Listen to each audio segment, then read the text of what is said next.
My name is Rich Anderson. I live down in Borden County on the Muleshoe Ranch, and my relationship with Mr. Clayton was he's my father-in-law. And the first time I ever saw him, I didn't know it was him, but I had broken my hand playing football, and I was in the doctor's office at Lovington, and this cowboy came in carrying a little girl. She had broken her arm. There used to be a store up at Tatum called a Sweet Shop. It was kind of a drugstore, but it had stools in there that spun around. And I didn't know it, but this is my future wife. She spun around on one of those stools and fell off and broke her arm. So I didn't realize who they were at that time. My mother had known the Claytons for years, and she told me who that was. Didn't mean anything to me at the time, but Barbara and I married in 1951 right here in Hobbs, New Mexico, at the Presbyterian Church. And my first job was working for my father on a ranch out by Maljamar. And we were out there for about a year. And so I was kind of wanting to do something else a little bit different. And Barbara's daddy, Mr. Jerry Clayton, offered me a job. So we moved to the Muleshoe, and that was in June of 1952. I was talking to my son the other day, and our house had burned in 1956, and we built a new one. And I said, John, where were you on October the 31st, 60 years ago? And he said, gee, Daddy, I don't know. I said, well, you were 6 weeks old when we moved in this house on Halloween night. So we've been down there ever since, and unfortunately I lost Barbara after nearly 63 years of marriage. She's been dead about 2.5 years now, almost 3 years, and all my children were raised on the ranch, went to school there in Borden County, and I've got a son that our son runs the ranch.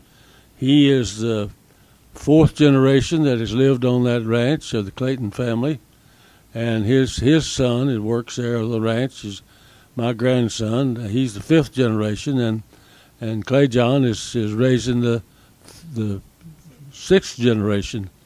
So the ranch is 104 years old, and I've been in the family that long, and we continue to raise good horses and lots of cattle, and when it rains. And Jerry, I've worked with worked cattle with him and for years, and he was I learned a lot from Jerry.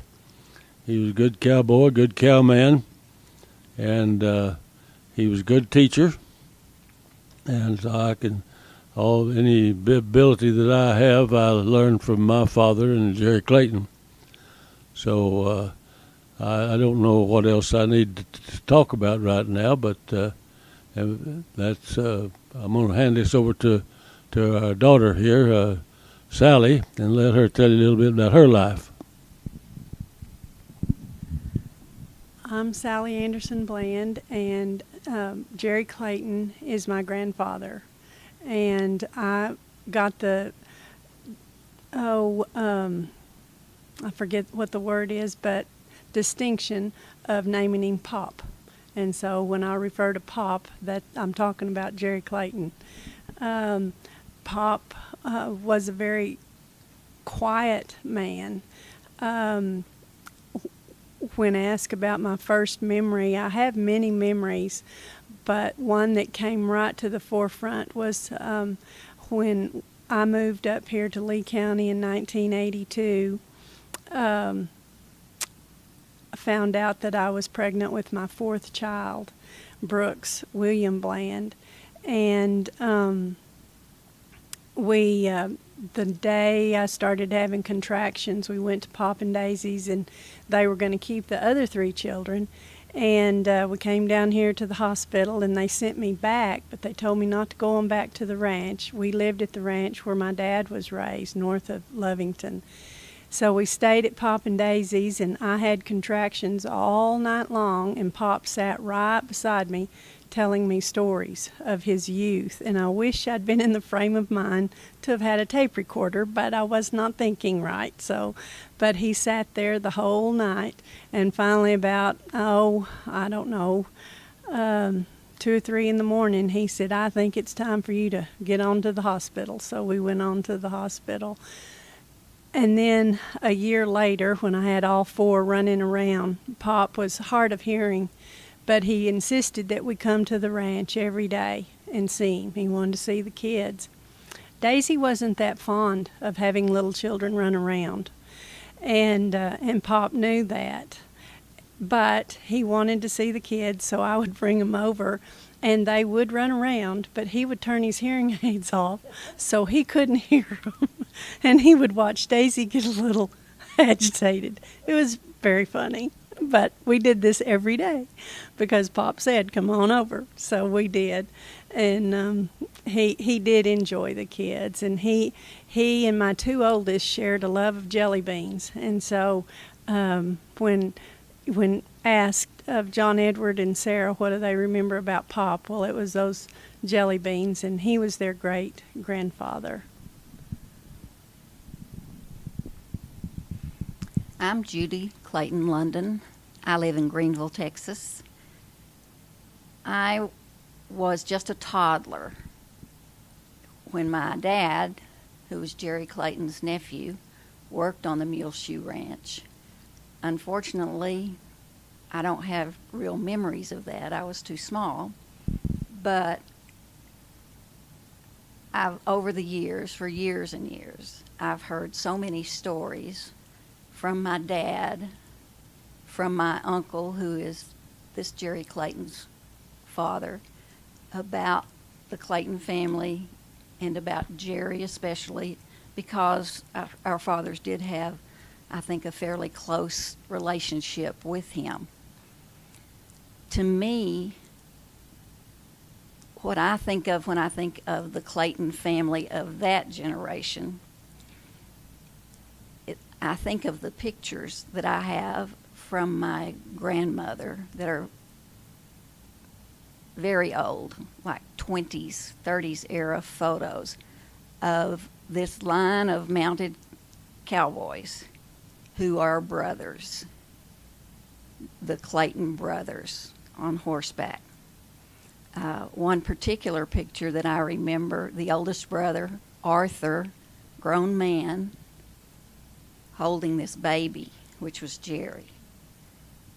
But I was around Jerry Clayton at a few family functions over the years, maybe when I was 10, then again when I was 15 or 18, I think, once, and maybe in 1980, I think we might have been around him some then. But I know he was a very cherished part of the family, and especially because he was the surviving sibling of that generation. So, because I lived nearby in Plains, Texas for several years, I heard a lot about his reputation as a cattleman, as a gentleman, and I appreciate that. My name is Jerry F. Clayton. I was named after Jerry Clayton, the honoree. He was my dad's uncle. My dad thought so much of Jerry and his wife Mary that he named me and my sister after them. What I remember most about Jerry was his ability as a cowman. And he always had good horses, but you kind of had to be a cowboy to ride some of them. But you could do about anything you need to do on them. He had the best Hereford cattle I've ever seen anywhere. He also enjoyed a lifetime that spanned from the horse and buggy days to the space age. He started out where he went everywhere horseback, and before he died, he had seen a man on the moon. And that's quite a span if you think about it. But he adapted to it, and I spent about 3 months working for Jerry at his ranches at the Rim Rock and in Lovington, and on the ranch he acquired next to some property he already had at Lovington.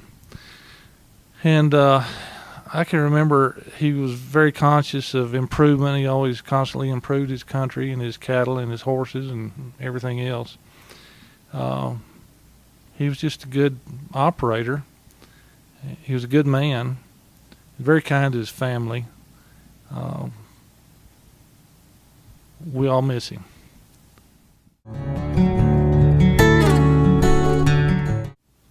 Well, yes, the oldest one was Arthur Clayton, and then I think the next one was Dr. Charles Clayton. And incidentally, he was the only one that had no interest in ranching. He'd kill a rabbit and then dissect it to see what made it work. And then there was Tom Clayton and Rube Clayton, which was Jerry's grandfather. And then there was a daughter, Winifred Clayton. But then there was Josephine Clayton that died as a baby. And I think that they located her grave maybe over around Rotan or someplace. I can't remember exactly where it is. And then there was Buster Clayton, and then Jerry was the last. And have I forgotten one? Tom Clayton. And they all the brothers were involved in the cattle business except Dr. Clayton, who was a doctor, made a doctor and went to World War I. And when he came back, he went back to school and became an orthopedic surgeon. He had seen so many bodies that were destroyed with shells and one thing and another, and he wanted to rebuild those bones. But all of them made cowmen. And the oldest, Mr. Clayton, the father of all these boys, he had a partner by the name of W.D. Johnson, and they would buy calves. And incidentally, Jerry said he never saw his father horseback. He was always on a buggy, but he never saw him on a horse. But he would buy these calves and then send these boys over to drive them to where they were going to pasture them, and they had a pasture leased in Post, Texas, that belonged to Mr. Post of Post Toasties fame, and so that they would drive them there. But Mr. Post decided to sell his ranch and make to farmers, and they had to have another ranch, so they found the ranch in Borden County, and so in 1913 they bought what is now the Muleshoe Ranch. And the reason we call it the Muleshoe Ranch, Mr. Johnson had a ranch up where the city of Muleshoe is now, and he branded that brand, the Muleshoe. You know, a horse's shoe is kind of round, a mule's shoe is kind of oblong, but and I'm not sure whether Mr. Johnson or Mr. Warren gave the city of Muleshoe their town section, and I don't know which one did, but that's how it got its name, from that brand. And when Mr. Johnson sold that ranch to Mr. Warren, he kept the brand, and so when they bought the Muleshoe, well, that's what they branded all the cattle with, was the Muleshoe brand. Nearly all ranchers are known as their brand name, like the 4.6s, the Pitchforks, and ranches such as that. And but they bought that ranch in 1913, and later on, well, when Mr. Clayton died, well, Arthur, the oldest son, bought his part, and he was a partner with Mr. Johnson. And of course, Jerry was growing up at that time. Incidentally, the brothers, they were all around the Muleshoe Ranch at one time, and at that time, Big Spring was larger than Midland, and my mother was raised in Midland, and they would go to Big Spring to dances So she knew the Clayton boys way back before, I was even around. And then the same way with Barbara's mother. Barbara's mother was raised here raised in Lubbock, and my father knew all her father because they ranched up around Tatum, New Mexico. So my mother and father knew all of the Clayton and Dickinsons before Barbara and I ever met. But Jerry was he had a peculiar sense of humor. I know one time we were out in the pasture, and we drove up to a creek, and he said, "Do you think we can cross that?" And it's Sandy Creek, and I said, "No, I don't believe we can, Jerry." He said, "I think so," and we drove out there and immediately got stuck. 30, 40 minutes later, after pulling up all the mesquite I could find and putting under the wheels, and it was in the summertime, and I got in the car just drenched with sweat. He didn't say a word. We got down the road a little piece. He said, "I thought you said we couldn't cross that creek." So that was his sense of humor. And another time up at the Rimrock, we had to take some cattle up a hill, and I said, "Jerry, I don't think those cattle will go up that hill." And that hill had a road down it, and that was the entrance to the ranch. But we drove those cattle up the hill, and I got off my horse, and those calves I had to push and whip and shove and one thing and another, and we finally got him up there, and all he had to say, "See, I told you we could do it." And he hadn't done a damn thing. He was just sitting there watching me and the other people push those cattle up the hill. But he had a good sense of humor, and we had a lot of laughs through the years and worked a lot of cattle, and I enjoyed it. It's too bad that Mary died when she was 56 years old, and of course Jerry remarried. But I can't right now. I'll probably later on think of some stories that he and I got into, because every once in a while we'd get into a mess, and you work in cattle, you're going to get into one. And I know one story. We had a real cold snap up here at Lovington, and after he bought that Jake McClure place, and of course Jerry, the Claytons were not known to spend money very liberally. They liked to hold on to the money, and so Jerry had a pickup without a heater in it, and he and one of his hands, Norval Cunningham, went over to feed. This was after Barbara's mother had died. Went over to help Daisy feed some sheep or some cows, I don't know which, but anyway, they got stuck, and they had spent the night out there way below freezing, and they got the paper sacks from that feed and stuffed them in them for blankets. But after that, Jerry decided to put heaters in his pickups, and but they nearly froze to death that night. But anyway, it's I've got a lot of good memories of Jerry, and we just worked a lot of cattle, and he was he got to where in later years, most people when we brand, we drag calves to the fire and they have some flankers, but Jerry got the idea that he used a calf chute, and nobody liked to go help him because he had that calf chute. But he stuck with it, and those those calves in there, and they step on your feet and one thing and another. But it was quite an experience for me, and a tie-in to the history of this country. While Daddy was talking, I was remembering that when you were asking about the brothers, and he was closest to Buster. And we have a cemetery there at the ranch. And many years ago, Pop decided that would make a good place for a cemetery.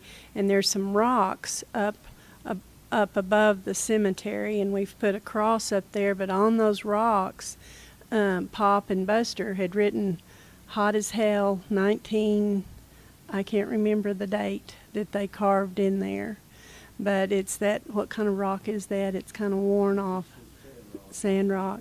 But that's where he's buried, is and he and Miss C are buried there, and that's where my mother's buried, and I guess that's where we'll all end up someday. But it's a very pretty place on the ranch, and but he and Buster were close. And another story I was thinking of, and Daddy might raise his eyebrows, but this is the way I remember the story being told to me, and I don't know who told it to me. But Pop, as a young man, worked out on the Warren Ranch out in southwest New Mexico. Is that correct? No. What ranch? U-Bars. Okay. Well, and this was when Pancho Villa was kind of running amok, and Pop would be out in the pasture and feel the hairs on the back of his neck raise up, and Pancho Villa and his men would have ridden up beside him, and they were wanting steers to feed the soldiers. And so he would, Pancho Villa would write out on a piece of paper how many steers they took. And Pop, was the one man, so he wasn't going to buck them, and they'd take the steers and go back to Mexico. And this went on for as long, I guess, as the revolution went on. And afterwards, Pop gave all those slips of paper to Mr. Warren, and he went to the president of Mexico and got paid for all those beeves, right? Well, yeah, it was about 1925 or 6 before he got his money. This happened, about 1917 or 18 back in there, in that era. One of the pictures that I gave y'all, that was when Pop was working out in southwest New Mexico. He was about 18 years old. And but then to add to that story, Daddy's mother, Brookie Lee Anderson, was a young girl visiting someone down around Deming, Columbus, when Pancho Villa was doing his thing, and he was coming with all of his men, and they were told to run to cover, and they ran to the top of the water tower, that dumped water into the trains, and laid up there and watched Pancho Villa and his men come to town. Now, those are stories I've heard, whether they're factual or not, but they're pretty interesting. That reminded me of a story. It probably occurred when they were driving cattle that they had purchased back to post. They were going through Odessa, and a dog kept running out and turning the cattle back in front of them. And Jerry roped the dog and got a citation for disturbing the peace. Did you ever hear that story? No. And he also told me about, he was working on the U-Bar. The U-Bar was a huge ranch. It covered the entire boot heel of New Mexico. It was 2,500 square miles. And they kept the wagon out year-round. And Jerry told me when he first started out there, I think Tom was running it, the general manager, and one of the other Claytons was his wagon boss, and he was a night hawk. He stayed out with the horses all night. And he would tell me the horses would graze until about 4 o'clock in the morning, and they'd stop and sleep. And he knew that, I guess, because he stayed out with them so much. But I thought a lot of that stuff's interesting, and it's stuff that has been lost, It's not very many people know that anymore. But he also showed me photographs. The U-Bar had a ranch in Mexico that was pretty good size. It was right across the line from the U-Bar ranch in Mexico. And it had a huge old hacienda on it. It had 7 fireplaces in it. And he showed me a picture of it before Pancho Villa burned it to the ground, and then after. And all that was left standing were the fireplace chimneys. And he had a lot of old photographs like that. A lot of history. He would go to these charreadas down in Mexico, and they have an event where they grab a steer by the tail and flip them over. And he said he won one of those one time. I don't know what he won, a bottle of beer or something, but he won one of those events at a charreada one time. But he was just full of a lot of history, and he saw a lot of history.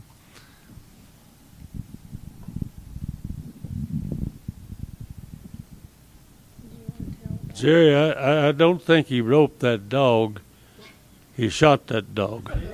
Yeah, that's yeah, and I can't think of the right now. There's a cowboy over there in this area. I can't think of his name right now, but he was with him. They both got in trouble, and but then Jerry was pretty good at that. They were roping down in Old Mexico one time, and they'd probably had a few cervezas, and as they were leaving town, the dogs were chasing them, and then they pulled their guns out and shot a few dogs, and they had to really get out of town in a hurry.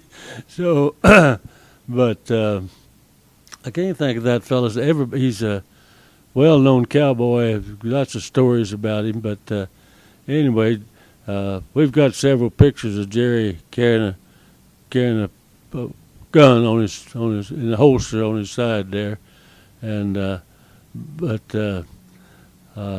he would do something like that. And I just was trying to think of some of the stories about he and Buster, but it's been a long time. Buster's son, Frank Clayton, has told me some stories about what Jerry and Buster got into, but I kind of slipped my mind. It's been a long time, but it was. It's been quite a few years, and I enjoyed.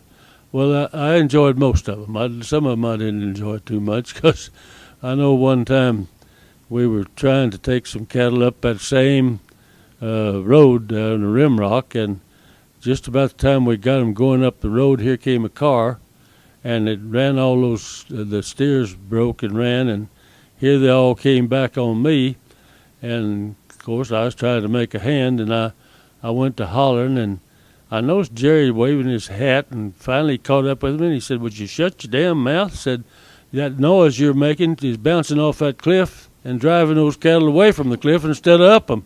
So, so sometimes I learned a hard lesson there. So, all right, well, that's about all I've got to say. Thank you.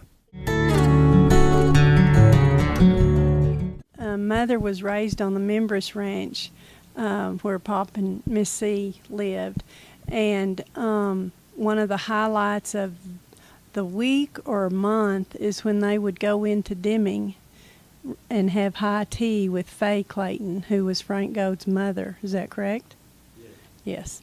And she was the lady. She was very pretty. I don't really remember her. She was at one of our reunions. I saw pictures. But anyway, Mother just thought they were having tea with the Queen of England, because she held high tea in the hotel there in Deming. And also, Mother and Jerry, her sister, would go to El Paso to visit their grandmother. Is that correct? Who would they visit? Well, they wandered out there and they never went. Oh, okay. And next door, or a couple of houses down, was where Sandra Day O'Connor, when she would come off her ranch to visit her grandmother, and so they played together as children. Now, fast forward many years, Mother and Daddy were at whose inauguration? One of the Bush's inauguration, and on the steps of the Supreme Court, and Sandra Day O'Connor was coming down, and Mother and Daddy were going up, and Sandra Day O'Connor recognized Mother, called her out, and so they got to visit. And then Sandra Day O'Connor's brother has written a book, and in that book she mentions Faye Clayton in Deming, that having tea with Faye Clayton was quite the social event. But their ranch was in southwest New Mexico and Arizona, and because Tom and Pop neighbored that ranch, because Tom is in that book, and I don't think Pop's name is mentioned, but I know Tom and Faye are mentioned in that book. I can't let it pass, partly because I don't have the first-hand memories with my dad's uncle, but I think it needs to be said that Jerry and Mary raised two beautiful, charming, talented daughters who in turn had their own successful families. Children who've accomplished a great deal in life, who are having more children, grandchildren, great-grandchildren. I think Sally and her dad Rich, their lives are blessed for having Jerry and Mary as grandparents, and of course then again to have Rich and Barbara as parents. But I think that's a big part of who he was, so we should honor that as well.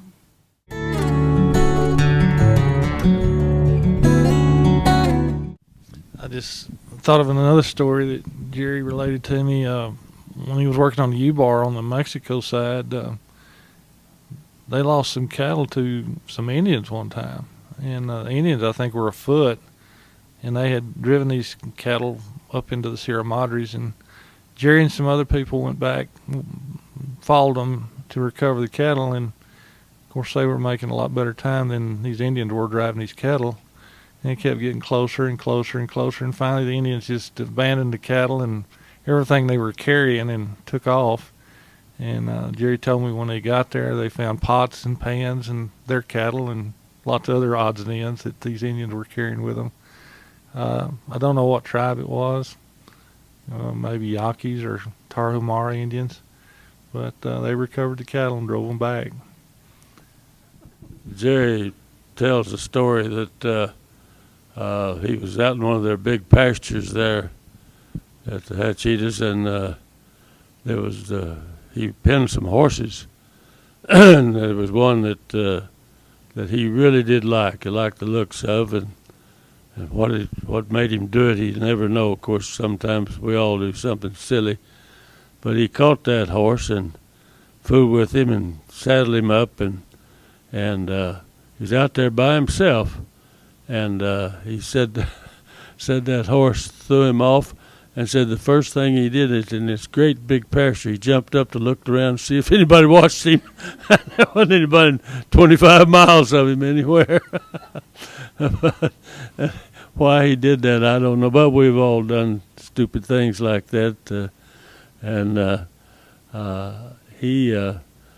Jerry had some good horses, but like Jerry said a while ago, you had to be a cowboy to ride them. I had to when I first moved down to the Mule Shoe, and some of them are pretty mean, and I had to learn a lot to. Tell them that story. Working up at the Claytons and that one horse just. Oh well, he had one horse there. Some of those horses, and I don't know where they got it, but they didn't have really good withers, and you want a horse with good withers to help hold that saddle on. But this particular horse was kind of round-backed, and it was in Jerry's mount. He had ridden the horse before, and I had taken over, and so one morning we was helping the neighbors there. His brother's place, and this horse was all swelled up, and he did it every morning. Wasn't anything different about it, and so I got on him, and he was just tiptoeing around, and somebody said job him, and so I jobbed him, and he went to pitching, and sure enough he pitched out there, and I wasn't having any problem at all, but all of a sudden he just stopped and sucked her back, and the next thing I knew, my feet were still in the stirrups, and I was sitting in the saddle on the ground. He just shucked me like just went off, yeah. But they were. He had some good horses. He had bought a stud from a fellow up at Tatum, but Pete Smith owned him, I think. But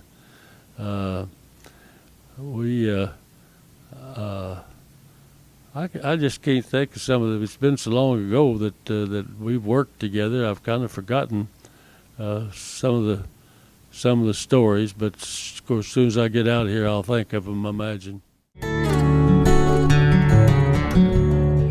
Well, he raised Hereford cattle.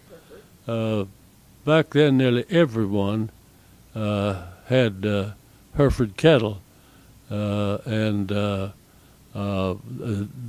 Black Angus hadn't become all that popular in this area. They were mostly back east or in the Midwest, but it was years before I ever saw an Angus, and then later on, when crossbreeding became popular, well, then we began to see other breeds like Charolais, and of course down in South Texas they had the Santa Gertrudis, which is a cross of Beefmaster and I forget what else, but nearly everybody had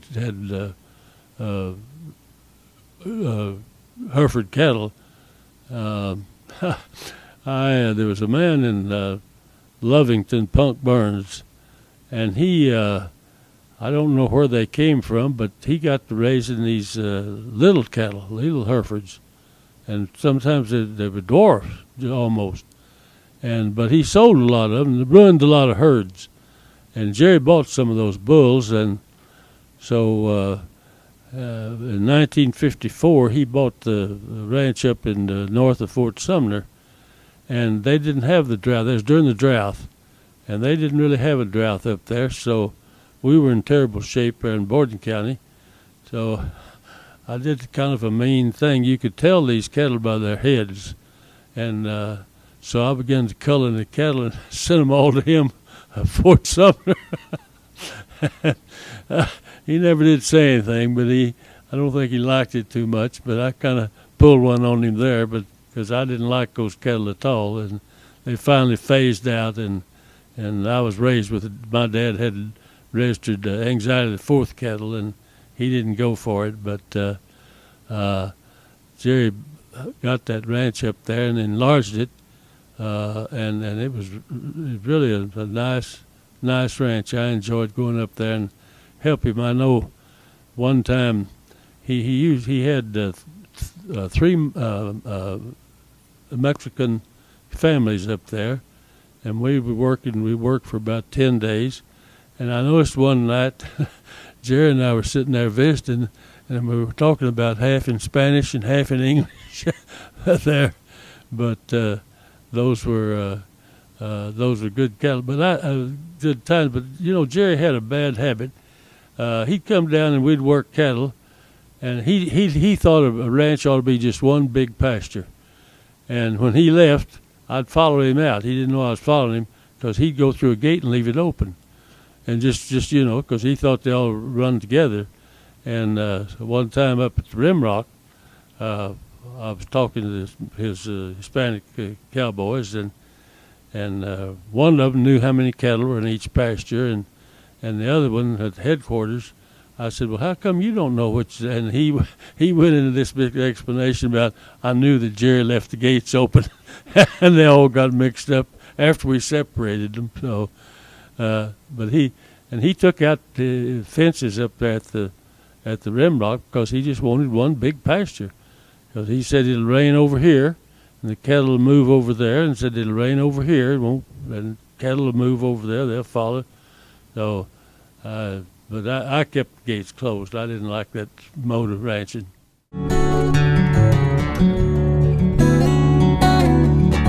So, of course, I didn't realize it. We were all poor, but everybody had gardens, and they had their own beef, and Jerry had left the Warren Ranch and leased the place, and then bought the ranch at the Members, and that was in the 30s, and but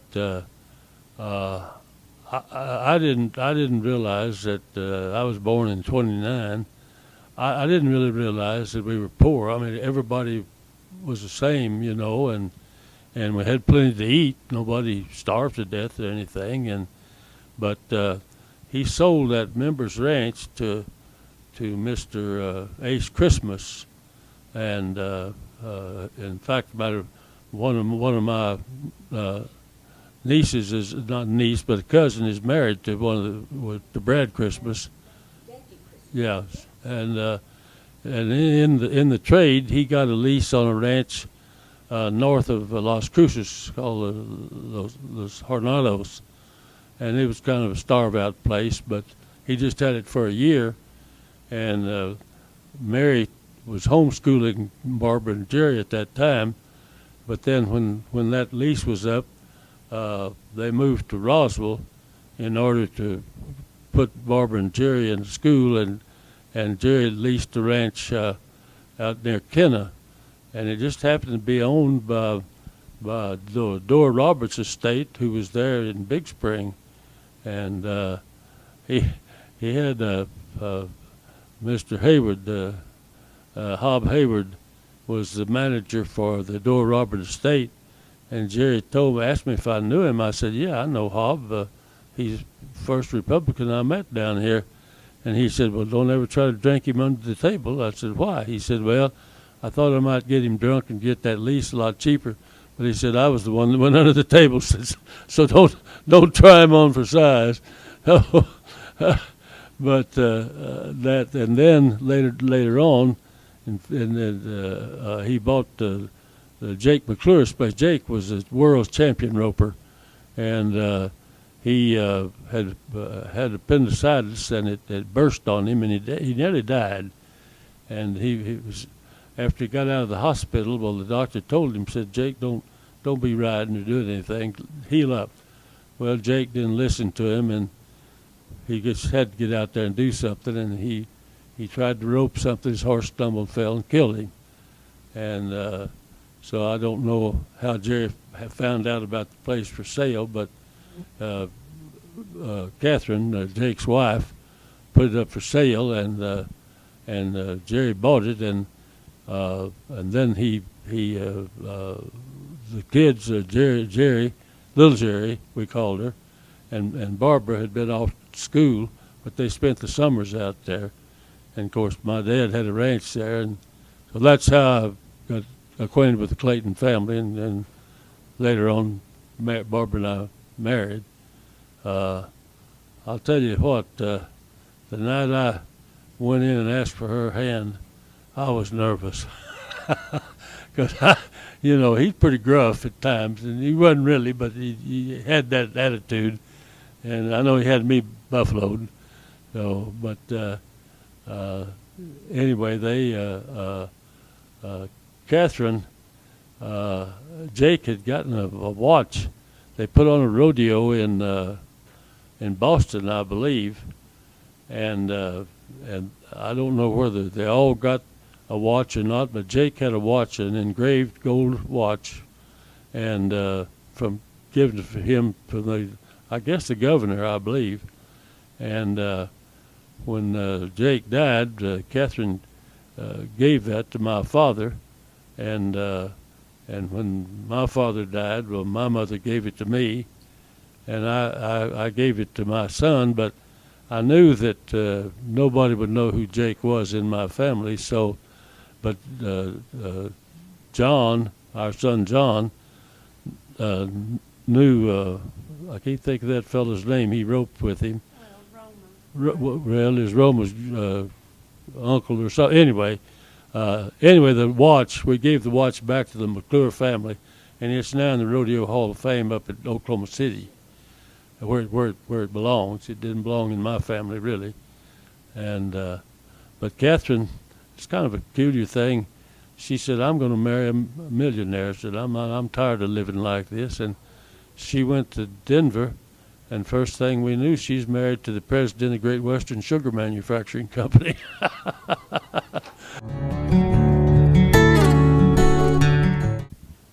Well, I'm proud of our heritage. The Clayton family goes back a long ways. As the pioneers that helped establish this country like it is today.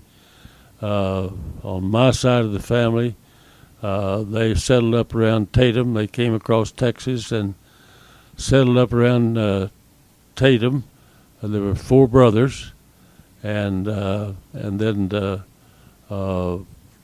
Jerry's family has scattered out all right, and but I'm proud of our heritage, and we've been honored to have the Mule Shoe Ranch, and we've been recognized. My son has just been recognized a couple of years ago by the American Quarter Horse Association as having one of the top remudas in the United States, and so they're carrying on the history, the heritage, and I hope that we can keep that ranch in the family from now on. It's been in the family for over 100 years, and I don't know what the future holds.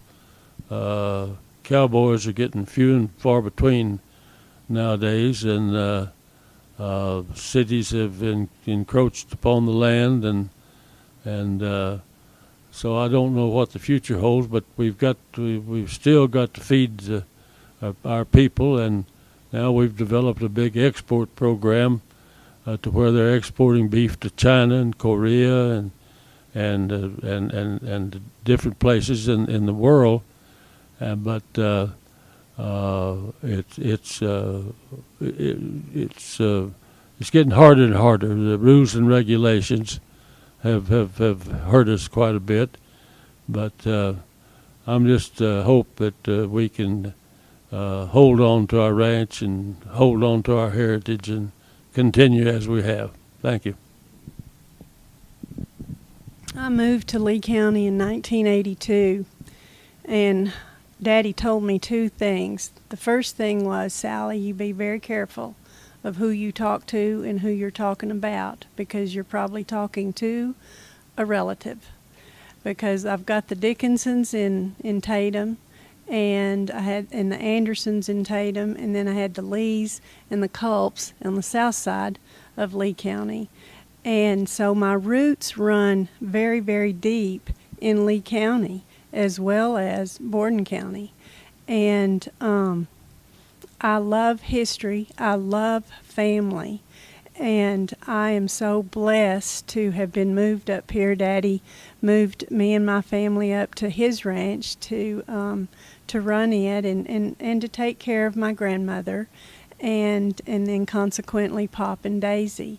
And so my children were blessed to know their great-grandparents, and then my grandchildren have a relationship with their great-grandfather and mother, too. They knew her and she knew them. So family means a tremendous amount to me. And these stories of Pop, as a school teacher in Tatum for 25 years, I told these stories to my students just because they need to know history, and they needed to know the history of Lee County and the families that founded this county, and of course country. I have a deep love for country, but that comes from my parents and my grandparents who loved country and who loved family and who loved God. And I do want to add one thing about Pop. Of course, Daddy had us all out in the pasture working cattle for as long as we were at the ranch. And I just remember Pop telling me one time that if I was ever out in the pasture and it started raining or lightning, to get off my horse and unsaddle my horse and get under my saddle. I guess he had that happen to him. And my sister and I always wished that we were out in the pasture when it was raining and lightning so we could try that, because we couldn't figure out how Pop got under that saddle. And but that was one of the first lessons I remember about being horseback was from Pop. And of course, Daddy carried on from there. I can't leave without just mentioning that to me, growing up with a ranching heritage was and will always be the best experience of my life. And to know the strong, especially men in the Clayton family, women too, but to know those strong men who worked so hard with their father to begin a business, to branch off on their own into the cattle business. I take tremendous pride in being a Clayton, always have. And also, I want to pay tribute to Jerry, and especially his two daughters, who've done a great deal over the last several decades to keep this Clayton family heritage growing and to bring us all together. As a child, well, no, I wasn't a child. I was already grown with the first, reunion that they held at the Muleshoe Ranch, and brought dozens and dozens and dozens of us, of probably 3 generations then, and then the next 10 years later again and again. And Barbara and Jerry worked on some genealogy for us and just helped us all to come together. And if not for that, I really wouldn't know Sally very well. I'd know my own first cousin, Jerry, but I wouldn't know those second cousins. And this, summer a year ago, we celebrated a small reunion in Lubbock, and my granddaughters were amazed that they had 4th cousins. They didn't know what that was. But I think Sally told one of them when they were playing, okay, this is going to be your job. You're going to have to take over one of these days and keep this family together. I share every single one of your sentiments, Judy, and I really can't embellish on them any at all. You have to know, or it helps to know where you came from to help you get where you're going. And Sally, I can tell you this, if you're ever out in a hailstorm horseback, you'll get under that saddle. I guarantee you. That's all I have to say.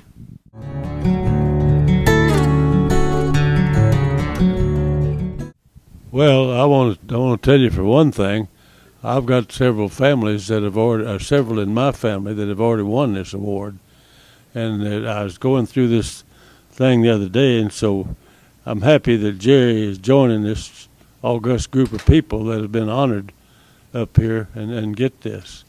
So it's an honor, and it's going to be historical. I mean, in years later, will people, when they come out, the history will be there, and they'll see their picture, and so we're proud that and Sally has really done this, turned his name in one thing, because I've not lived up here for the last several years, but even though I was raised here, so it is an honor, and we're proud.